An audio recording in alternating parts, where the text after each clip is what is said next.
Black community built this country. So when it comes to Black community being afforded any kind of resource, I would like to see where our city council is willing to make that change in history so that my children can no longer be in a city or a system that somehow forgets them. This money is owed, and at a minimum of $100 million, I would say more, but at a minimum, I'll say $100 million. Give it directly to the Black community, directly to Black-led organizations, directly to allow us to serve our own community. I'm going to echo so many of these sentiments. The Black community is owed, period, point blank.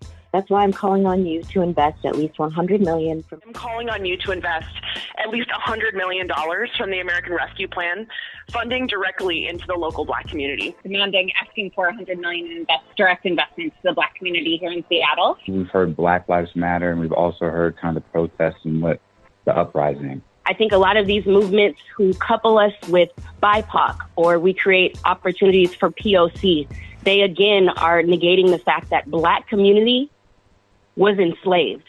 Because these institutions have constantly been harming us. And every time we come and play the game and speak to y'all in the language that you asked us to speak to you, you find a reason to continue not to do it. BIPOC this and that. No, give it directly to the people. The money has not been coming. Here, when we talk about federal relief funding, we saw that $542 billion were given out as the primary way to provide relief for COVID. Of that $542 billion, less than 2% went to Black businesses. That's during a time when COVID was already exacerbating centuries of anti-Black racism. I am heartbroken at the many service providers who are asking for more funding when it's disproportionately not serving the Black community. Just want to note here that most of the service providers in Seattle are white-owned, and Black community is entirely over-indexed. When we think of houselessness and people who are unsheltered, it is disproportionate Black and Indigenous people. We cannot continue to keep giving service providers who are not Black-led, Black-owned to continue to ineffectively serve our communities. I advocate for at least $100 million to go back to Black local communities. Calling on you to invest $100 million from Seattle's ARPA funding directly into the local Black community. I urge you to commit $100 million from Seattle's ARPA funding directly into the local Black community. I'm calling on you to invest at least $100 million from Seattle's ARPA funding directly into the local Black community. Urging you all to invest at least $100 million from the ARPA funding directly into the local Black community. Anti-Black racism is the governing ideology of the U.S. It's the defining ideology by far, not regular racism, specifically anti-Black racism. That's because in the U.S., our entire wealth was built on the transatlantic plantation slavery.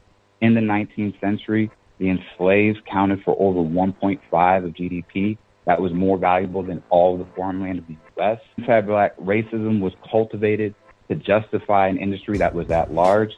And that's why to this day, anti-Black racism is the biggest threat to American democracy and progressive values and why it needs to be foregrounded in any attack.